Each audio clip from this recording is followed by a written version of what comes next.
Hello friends, welcome to More Creative. दोस्तों, आज 29 दिसंबर दिन रविवार है। वह हिंदी महीना पूस और कृष्ण पक्ष की चतुर्दशी है। तो चलिए शुरू करते हैं आज की बड़ी खबरें। यदि आपको खबरें पसंद आए तो वीडियो को लाइक जरूर करिएगा और आप हमें प्रदेश के किस जिले से देख रहे हैं कमेंट बॉक्स में जरूर बताइएगा। दोस्तों, यदि आप चैनल पर नए हैं तो चैनल को सब्सक्राइब कर बेल आइकन पर क्लिक कर दें ताकि अगला वीडियो आपको शीघ्रता से मिले। आप हमारे फेसबुक और इंस्टाग्राम पेज को फॉलो जरूर करें, इसका लिंक डिस्क्रिप्शन में दिया गया है। दोस्तों, पूर्व प्रधानमंत्री मनमोहन सिंह जी का निधन हो गया है। शनिवार को उनका अंतिम संस्कार भी हो गया। उनको कितनी पेंशन मिल रही थी और उनके निधन के बाद अब उनकी फैमिली को क्या क्या सुविधाएं मिलेगी, इसके बारे में जानकारी आई है। भारत के 14वें और पहले सिख प्रधानमंत्री डॉक्टर मनमोहन सिंह का बीते शुक्रवार अर्थात 26 दिसंबर को 92 वर्ष की आयु में निधन हो गया। शनिवार को उनका अंतिम संस्कार भी किया गया। वहीं पूर्व पीएम डॉक्टर मनमोहन सिंह के निधन पर प्रधानमंत्री नरेंद्र मोदी और कांग्रेस सांसद राहुल गांधी समेत देश दुनिया के दिग्गजों ने उन्हें अपनी श्रद्धांजलि अर्पित की। प्रधानमंत्री पद छोड़ने के बाद डॉक्टर मनमोहन सिंह को नई दिल्ली के 3 मोतीलाल नेहरू मार्ग पर सरकारी बंगला आवंटित किया गया था। उन्हें शुरुआत में एसपीजी सुरक्षा और 5 वर्षों तक कैबिनेट मंत्री के बराबर सुविधाएं दी गई थी। इसके बाद नियमों के तहत उनकी सुरक्षा को Z+ स्तर तक सीमित कर दिया गया। उन्हें हर महीने 20,000 रुपये पेंशन मिलती थी। इसके अलावा ताउम्र मुफ्त बिजली पानी मिलता था। सरकारी अस्पतालों में मुफ्त इलाज भी मिलता था और रेलवे तथा हवाई यात्रा के लिए विशेष रियायतें भी मिलती थी। साथ ही उन्हें ऑफिस खर्च के लिए सालाना 6,000 रुपये भी मिलते थे। उन्हें एक निजी सहायक और चपरासी की भी सुविधा उपलब्ध कराई गई थी। अब उनके निधन के बाद उनकी पत्नी गुरुचरण कौर और अन्य आश्रितों को सुरक्षा से संबंधित सुविधाओं का लाभ जारी रहेगा। साथ ही परिवार को सरकारी अस्पतालों में मुफ्त इलाज और रेलवे में फ्री यात्रा की सुविधा भी दी जाएगी और उनकी पत्नी को पेंशन आदि अर्थात 10,000 रुपये हर महीने मिलेंगे।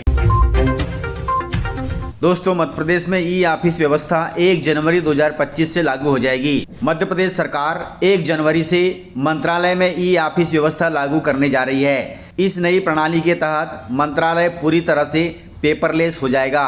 वहीं फाइलों का भौतिक मूवमेंट भी बंद हो जाएगा। इसके लिए सभी दस्तावेजों को स्कैन कर ऑनलाइन अपलोड किया जा रहा है। अर्थात अब नए साल से पूरा मंत्रालय ई कनेक्ट हो जाएगा।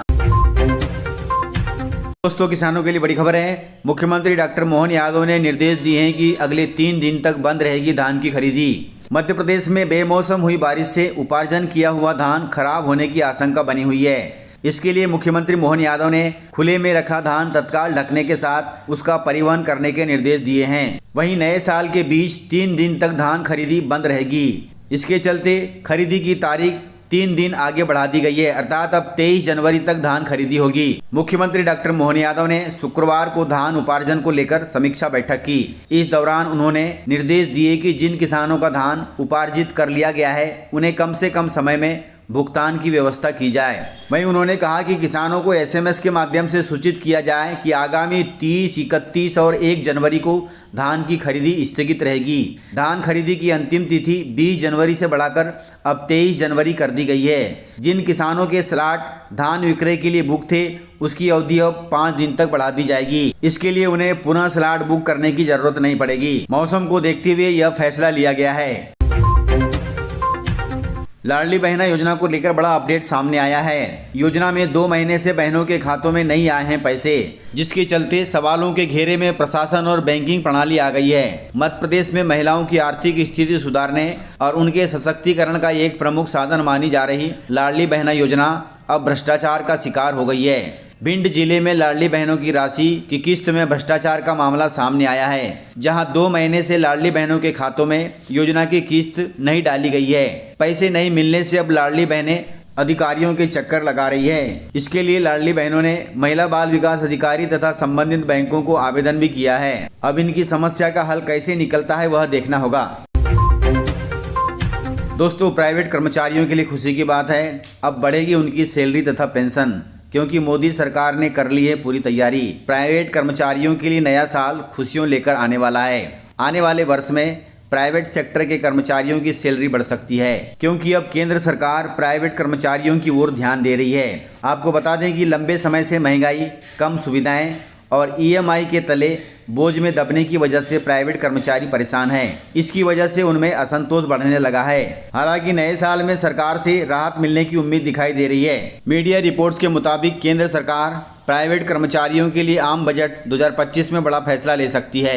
जानकारी के मुताबिक सरकार कर्मचारियों की कैलकुलेशन की सीमा को 15,000 से बढ़ाकर 21,000 रुपये कर सकती है। यदि प्राइवेट कर्मचारियों की कैलकुलेशन सैलरी 15,000 से बढ़कर 21,000 हो जाती है तो कर्मचारियों को हर महीने 2,550 रुपये अतिरिक्त पेंशन मिल सकती है। ऐसा इसलिए कि उनकी सैलरी का अधिक अंशदान उनकी पेंशन में चला जाएगा, जिससे उनकी पेंशन में वृद्धि होगी। दोस्तों, मुख्यमंत्री मोहन यादव ने ऐलान किया है कि मध्य प्रदेश को एक और एम्स हॉस्पिटल की सौगात मिलेगी। मुख्यमंत्री ने कहा कि ग्वालियर में एम्स खोलने के लिए राज्य सरकार गंभीरता से पहल कर रही है। साथ ही प्रदेश सरकार द्वारा प्रयास किए जाएंगे कि प्रदेश के सरकारी मेडिकल कॉलेज एम्स की तरह स्वास्थ्य सेवाएं प्रदान करने में सक्षम हो, ताकि मरीजों को सही इलाज मिल सके। यह बात उन्होंने ग्वालियर में पूर्व प्रधानमंत्री अटल बिहारी वाजपेयी की जन्म शताब्दी पर कही है। यदि ऐसा होता है तो प्रदेश में एम्स हॉस्पिटलों की संख्या बढ़ जाएगी। दोस्तों, मध्य प्रदेश में भारतीय जनता पार्टी का अध्यक्ष कौन बनेगा, इसको लेकर बड़ा अपडेट सामने आया है। कहा जा रहा है कि विधानसभा चुनाव हारने वाले कई नेता इस दौड़ में शामिल हैं। मध्य प्रदेश में भारतीय जनता पार्टी के प्रदेश अध्यक्ष पद पर किसकी ताजपोशी होगी, इस बात की चर्चा भोपाल से लेकर दिल्ली तक चल रही है।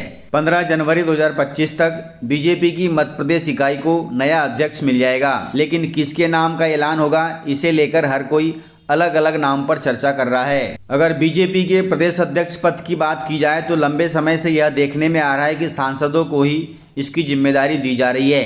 इनमें पूर्व प्रदेश अध्यक्ष डॉक्टर सत्यनारायण जाटिया, वहीं नंदू चौहान, राकेश सिंह, विष्णुदत्त शर्मा जैसे कई नाम शामिल हैं। इस बार भी यह कोशिश की जा रही है कि किसी सांसद को ही प्रदेश अध्यक्ष पद की कमान मिलेगी और वह 15 जनवरी तक पता चल जाएगा। अर्थात 15 जनवरी 2025 तक प्रदेश को नया बीजेपी अध्यक्ष मिल जाएगा।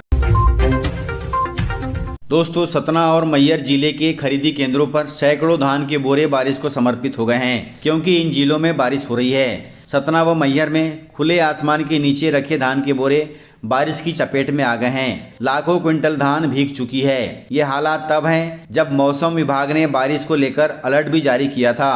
वहीं शनिवार को सतना व मैहर जिले में सुबह से अचानक मौसम ने करवट ली और तेज हवाओं के साथ बारिश शुरू हो गई। बारिश की वजह से लोगों का जनजीवन अस्त व्यस्त हो गया। वहीं खरीदी केंद्रों में रखी धान के बोरे भी भीग गए। इससे सतना व मैहर जिलों में बनाए गए धान खरीदी केंद्रों की पोल भी खुल गई। दोस्तों, यदि आप शॉपिंग करने जा रहे हैं तो कैश साथ लेकर जाएं, क्योंकि इंदौर के राजवाड़ा में 650 दुकानों पर यूपीआई से पेमेंट बंद हो गया है। इंदौर के राजवाड़ा क्षेत्र में यदि आप खरीदी करने के लिए निकल रहे हैं तो नगद रुपया लेकर साथ चलें, अन्यथा आप शॉपिंग नहीं कर पाएंगे। इंदौर के राजवाड़ा में 1-2 से शुरू करते हुए कुल करीब 650 व्यापारियों ने अपने काउंटरों पर यूपीआई पेमेंट्स बंद करने की सूचना चस्पा कर दी है। साइबर फ्रॉड को इसकी वजह बताया जा रहा है, इसलिए ध्यान रखें, यदि आप शॉपिंग करने जा रहे हैं तो नगद कैश लेके साथ चलें। इस प्रकार से जानकारियां थी। तो मिलते हैं सर अगले वीडियो में, तब तक के लिए जय हिंद, जय भारत, जय मध्य प्रदेश।